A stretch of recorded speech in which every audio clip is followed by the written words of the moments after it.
Ата-аналардың қаншамасын телефонында единицасы жоқ сөйлейтін. Қанша баласы бар? Бірнеше 5-6 бала өсірген. Дүкенде қарызы тұр, қайта барып бір нәрсе алайын десе бет жоқ, ана дүкенге баруға, бала шағасы қалада тұрып жатыр. Бірақ ана ата-анасы қарыздан шыға алмай отыр. Бар ма ондай жағдай? Бар бізде, жетеді.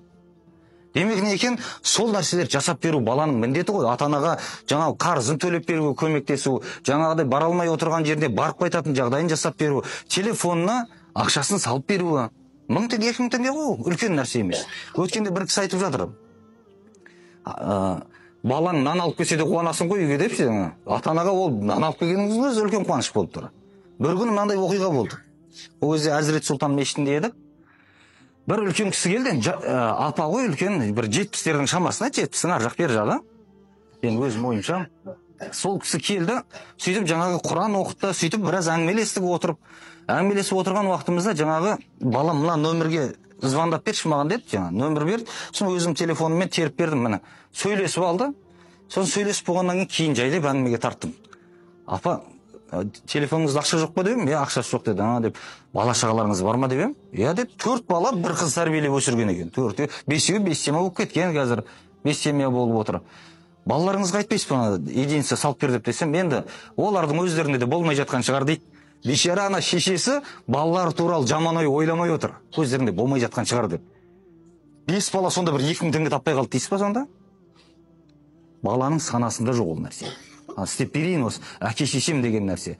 Соны балаға кішкентайынан сіңіру керек. Бізде шариғатымызда сіздің пайдаңыз бүкіл халыққа тиіп, бірақ ата-анаңыз зарлап отырған болса, сізде ешқандай қайыр жоқ деген.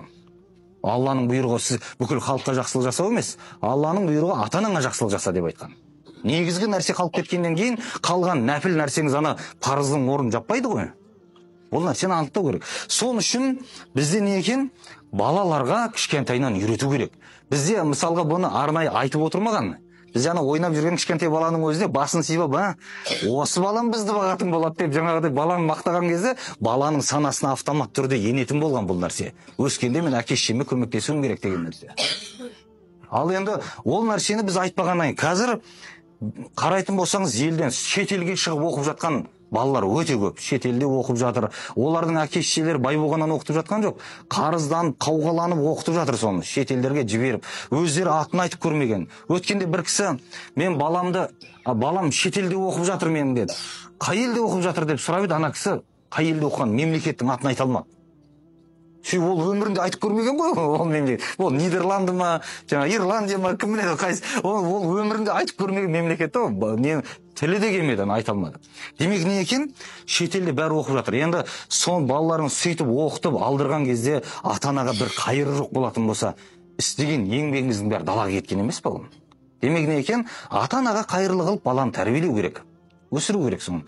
Сол үшін кішкентайынан балаға тәрбиені сол бағытта беру керек. Сонда барып ата-анасына өзінің жақсы қарайтын бала, ата-анасының араласқан адамдарын да сыйлайтын болады. Ата-анасы секілді үлкен кісіні көрген кезде жол беріп, орын беру деген содан болады. Әйтпесе қарап тұрып ол әке шешесін сыйламайтын бала барып, біреудің әке шешесін сыйлап кетеді деген мүмкін емес ол нәрсе. Ондай қайыр күтпей қойыңыз. Демек не екен? Шариғат ата-анаға жақсылап қарасуды бұйыруының ең үлкен себебі осы. Ин такуну салихин фа иннаху кана лил ауабина ғафура. Егер сендер салихал болсаңдар, Алла ондай тәубешілерге мейірімді деп айтқан. Демек не екен? Ата-анаға осы аятты түсіндірген кезде ғалымдар ата-анаға жақсылық жасайтын баланың күнәлары, нешен түрлі күнәлар кешіріліп кетеді деп айтқан. Алла Тағала оны жарылқайды ондай дейді. Өйткені Алланың бұйрығына сәйкес жұмыс істеп отыр ол. Ата-анаға қарасып отыр.